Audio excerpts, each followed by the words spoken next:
America gave cycling Greg LeMond, Lance Armstrong, Oakley Trek Specialized, and some of the most iconic kits in the history of sport. But name one American cycling apparel brand with the global influence of Rapha, MAP, or Panama Studios. It's kind of harder than it should be, because America has some brilliant cycling brands. One is producing made-to-measure kit inside a Los Angeles atelier. Another started with around $20,000 and a simple rejection of oversized branding. And others use an apparel to build new cycling communities in Los Angeles and New York. So why hasn't America produced a truly global fashion house like we have here in Europe? And with the Los Angeles Olympics approaching, could that be about to change? That's what I wanted to find out in this video. America certainly hasn't lacked road cycling history. It gave us the Coors Classic, a major stage race that brought some of the world's best riders to the American West. It gave us 7-Eleven and later Motorola, the team that arrived in Europe wearing one of the most recognizable kits in cycling, and proved that American riders could challenge the established order. It gave us Andy Hampsten riding through snow over the Gavier to become the first American to win the Giro d'Italia. And at the 1984 LA Olympics, Connie Carpenter-Phinney won the first women's Olympic road race, narrowly beating fellow American Rebecca Twigg. Greg LeMond became the first American to win the Tour de France and remains possibly one of the most influential riders in the history of the sport. And then there is Lance Armstrong, who became one of cycling's most famous figures before the entire story collapsed around him. So America has produced the riders, the races, the teams, and the imagery. But when it comes to modern premium road apparel, its influence is much harder to define. First up is Brandt Sorensen. Brandt Sorensen, the custom atelier, treating cycling kit like luxury tailoring. Based in Los Angeles, it operates more like a made-to-measure atelier than a conventional cycling apparel company. Behind the brand are Nick and Cecilia Brandt Sorensen. Cecilia leads the brand and works directly with its customers, while Nick designs, cuts, and constructs the garments inside their LA workshop. Rather than simply choosing a standard size, customers can have pieces created around their individual measurements.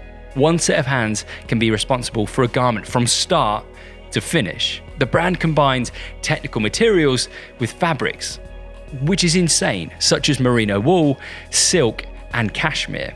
Imagine that in your cycling kit. It produces some of the most expensive cycling clothing, but the proposition is fundamentally different. These are small batch garments made around the individual and treated more like investment pieces.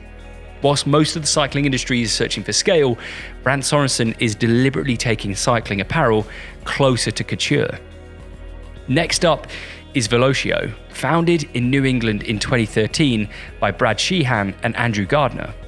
The technical all-rounder focused on kind of considered performance. The brand was built around three core pillars: design, responsibility, and culture. Its identity combines understated technical clothing with responsible manufacturing, recycled materials, and more circular approaches to production. In 2022, though, Velocio was acquired by SRAM, giving it greater backing for product development and global growth, while retaining its kind of independent design philosophy. If Brandt Sorensen represents American cycling couture, Velocio represents considered American performance. OrNot, the independent Californian, is doing things its own way. The brand was started in San Francisco in 2013 by graphic designer Matt Kwan. After spending years working with clients who always wanted more prominent branding. Before I started OrNot, I was a graphic designer for about 15 years. One of the client's favorite things to say was, I love this direction, everything looks great, I'm ready to sign off on it, let's just make the logos bigger, and we're all good. This killed me every time I heard it, and that's why I started OrNot, as a reaction to that. He invested around $20,000 of his own money into the first collection, initially developing the brand from his home while continuing to take on freelance design projects. That independent mindset still shapes OrNot today. It's grown from a small range of jerseys and bib shorts into technical apparel, riding bags, and casual pieces that work beyond a traditional road ride.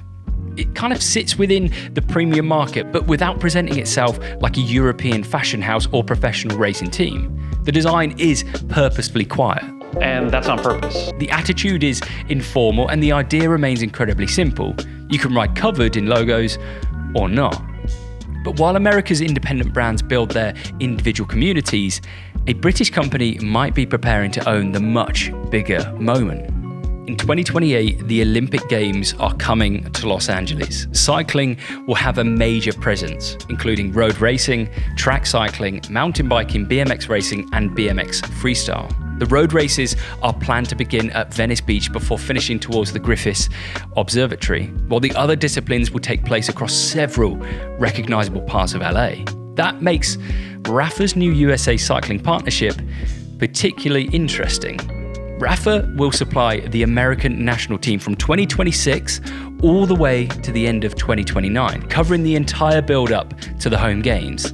Its first collection takes inspiration from the 1984 Los Angeles Olympics, using a lighter sun-faded interpretation of the traditional American red, white, and blue.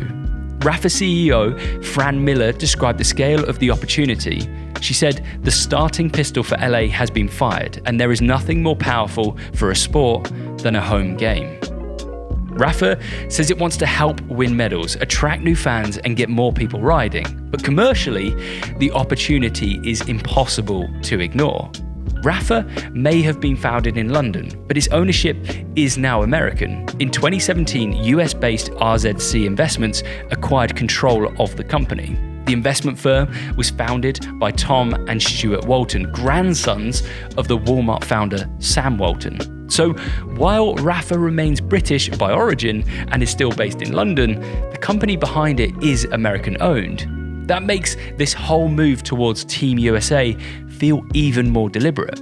America already accounts for more than 20% of Rapha's revenue, and this partnership takes the brand beyond road cycling into track, mountain biking, and BMX.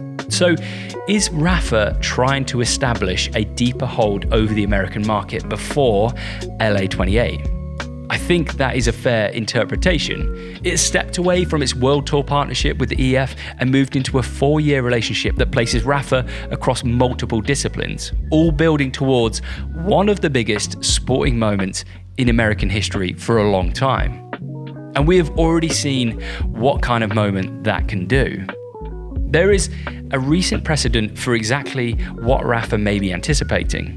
The British cycling boom around London 2012 wasn't created by the Olympics alone. Success on the road and track increased investment, improving infrastructure, and riders like Bradley Wiggins, Chris Hoy, Victoria Pendleton, and Laura Trott all contributed, but the Olympics became a huge focal point. More than 8,000 people joined British cycling during and immediately after the Games.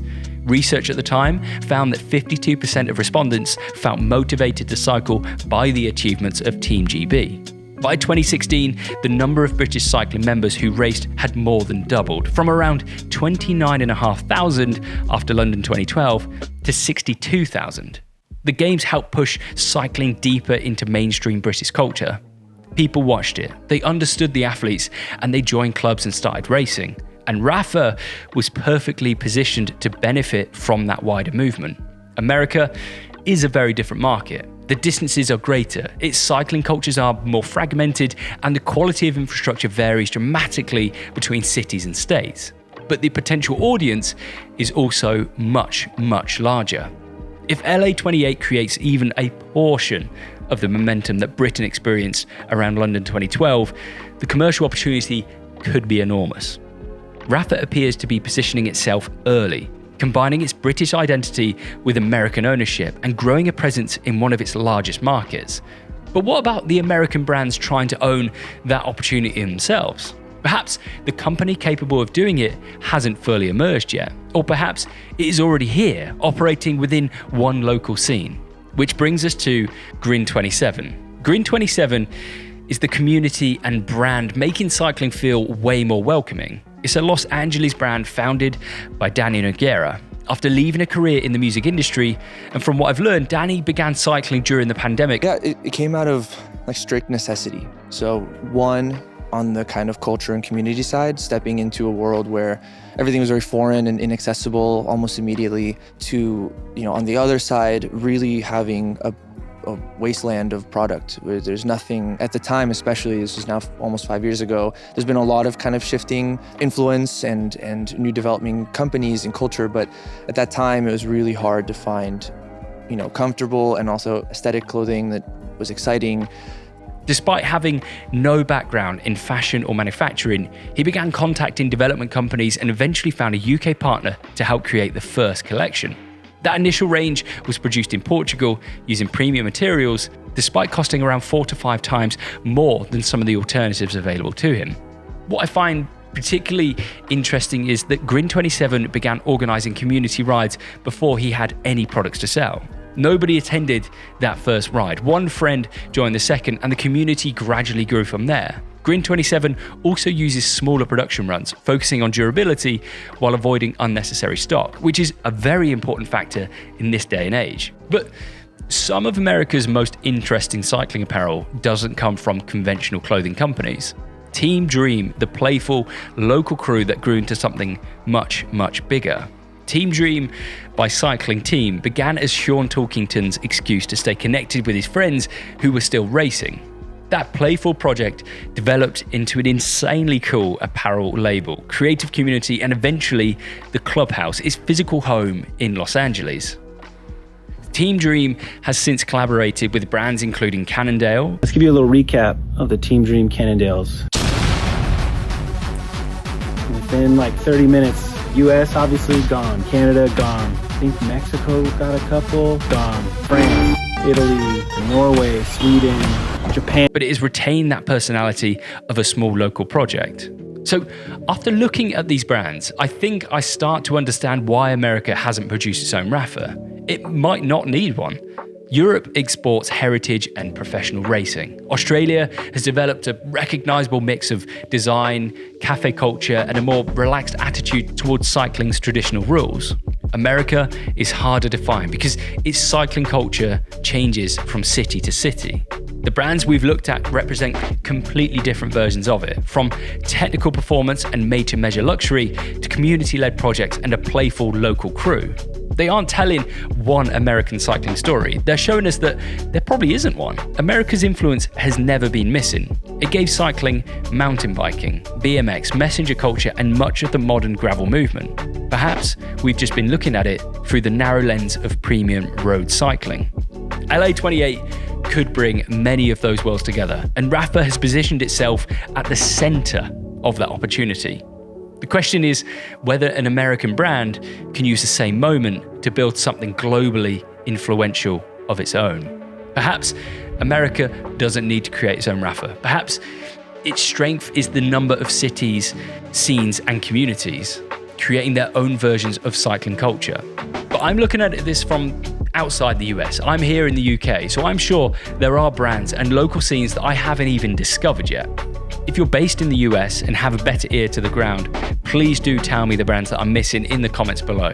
Which American cycling brands deserve more attention than they're getting? Maybe I've missed the biggest one on the list. And which ones do you think could actually genuinely break through globally? Thank you so much for watching this one. Bit of a different one. I hope you've enjoyed it. Thank you, and I'll see you in the next one.